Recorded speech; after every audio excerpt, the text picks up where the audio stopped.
Private hospital का bill insurance cover करूगी कि नहीं? मुख्यमंत्री सहज योजना कार्ड हैगा, फिर कोई टेंशन नहीं, थोड़ा सारा ट्रीटमेंट कैशलेस है। बिना पैसिਆਂ ਦੇ? जी हाँ। ਹਰੇਕ ਨਾਗਰਿਕ ਜਿਹੜਾ ਹੈ ਉਹ ਮੁੱਖ ਮੰਤਰੀ ਸਿਹਤ ਕਾਰਡ ਜਦੋਂ ਬਣ ਗਿਆ ਤਾਂ ਉਹ 10 ਲੱਖ ਰੁਪਏ ਦਾ ਮੁਫਤ ਤੇ ਕੈਸ਼ਲੈਸ ਜਿਹੜਾ ਇਲਾਜ ਕਰਾਉਣ ਦੇ काबिल भी होगा, एलिजिबल भी होगा। पंजाब सरकार लेकर आई है दुनिया की पहली सेहत योजना। अब पैसे के कारण पंजाब का कोई भी नागरिक बढ़िया इलाज से वंचित नहीं रहेगा। सेहत का हक सबके लिए।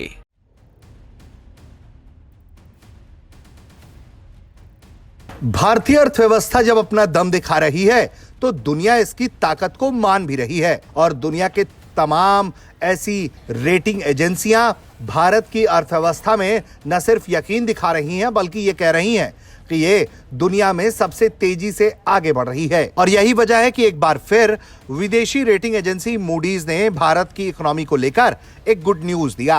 भारतीय अर्थव्यवस्था को लेकर उसका अनुमान है कि ये दुनिया में सबसे तेजी से बढ़ती हुई अर्थव्यवस्था में टॉप पर बना रहेगा।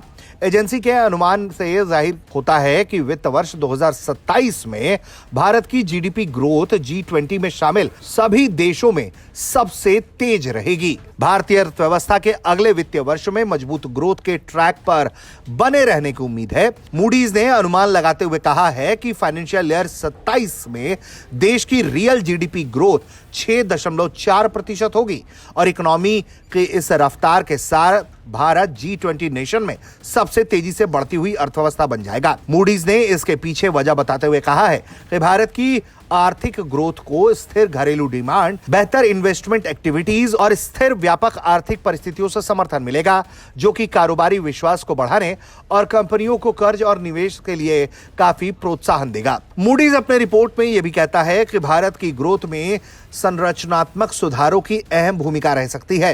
खास तौर पर जीएसटी रिफॉर्म और इनकम टैक्स में कटौती जैसे उपायों से घरेलू उपभोग को समर्थन मिल रहा है। इसके साथ ही मॉनेटरी पॉलिसी से भी फाइनेंशियल हेल्थ दुरुस्त बनी रहेगी।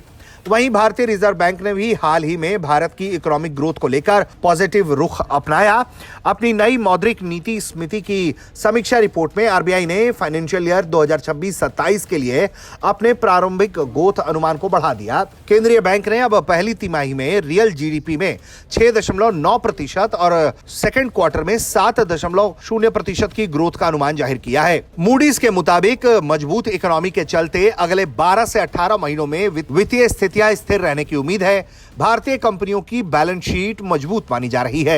वहीं रेटिंग एजेंसी ने अपनी रिपोर्ट में यह भी माना है कि भारत और अमेरिका के बीच हुए व्यापार समझौते के बाद निर्यात से जुड़े सूक्ष्म लघु और मध्यम उद्यमों यानी कि एमएसएमईज के लिए ऑपरेशनल स्थितियों में धीरे धीरे सुधार होगा। इस समझौते से क्षेत्र में तनाव का जोखिम कम होगा और इसके जरिए भारत की अर्थव्यवस्था को भारी रूप से फायदा हो सकता है। ब्यूरो रिपोर्ट, भारत तक।